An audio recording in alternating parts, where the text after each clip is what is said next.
l'Éternel, la terre et ce qu'elle renferme, le monde et ceux qui l'habitent. Car il a fondé sur les mers et a fermi sur les fleuves. Qui pourra monter à la montagne de l'Éternel? Qui s'élèvera jusqu'à son lieu saint? Celui qui a les mains innocentes et le cœur pur, celui qui ne lie pas son âme au mensonge et qui ne jure pas pour tromper. Il obtiendra la bénédiction de l'Éternel, la miséricorde du Dieu de son salut. Voilà le partage de la génération qu'il invoque, de ceux qui cherchent ta face, de Jacob. Porte, élevez vos linteaux, élevez-vous, porte éternelle. Que le roi de gloire fasse son entrée. Qui est ce roi de gloire? L'Éternel fort et puissant, l'Éternel puissant dans les combats. Porte, élevez vos linteaux, élevez les portes éternelles. Que le roi de gloire fasse son entrée. Qui donc est ce roi de gloire? L'Éternel des armées. Voilà le roi de gloire. Amen. Je vais lire Proverbe chapitre 18. Celui qui se tient à l'écart cherche ce qui lui plaît. Il s'irrite contre tout ce qui est sage. Ce n'est pas à l'intelligence que l'insensé prend plaisir.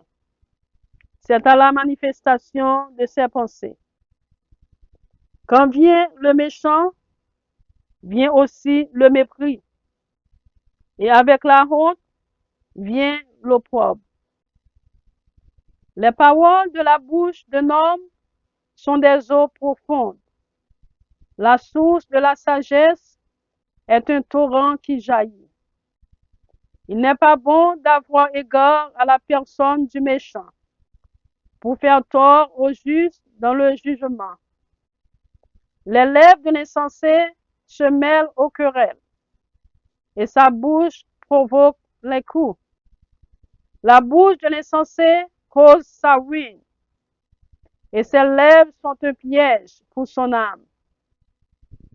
Les paroles du rapporteur sont comme des friandises. Elles descendent jusqu'au fond des entrailles. Celui qui se relâche dans son travail est frère de celui qui détruit. Le nom de l'Éternel est une tour forte.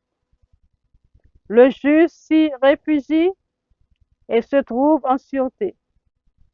La fortune est pour le riche une ville forte. Dans son imagination, c'est une haute muraille. Avant la ruine, le cœur de l'homme s'élève, mais l'humilité précède la gloire. Celui qui répond avant d'avoir écouté fait un acte de folie et s'attire la confusion.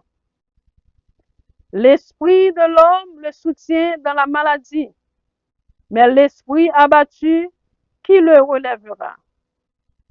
Un cœur intelligent acquiert la science, et l'oreille des sages cherche la science. Les présents d'un homme lui élargissent la voie et lui donnent accès auprès des grands. Le premier qui parle dans sa cause paraît juste. Vient sa partie adverse et on l'examine. Le sort fait cesser les contestations et décide entre les puissants. Des frères sont plus intraitables qu'une ville forte, et leurs querelles sont comme les verrous de palais. C'est du fruit de sa bouche que l'homme rassasie son corps. C'est du produit de ses lèvres qu'il se rassasie. La mort et la vie sont au pouvoir de la langue. Quiconque l'aime en mangera les fruits. Celui qui trouve une femme trouve le bonheur. C'est une grâce qu'il obtient de l'Éternel. Le pauvre parle en suppliant et le riche répond avec dureté. Celui qui a beaucoup d'amis les a pour son malheur, mais il est tel ami plus attaché qu'un frère. Que le Seigneur vous bénisse, que le Seigneur vous garde, que le Seigneur vous protège.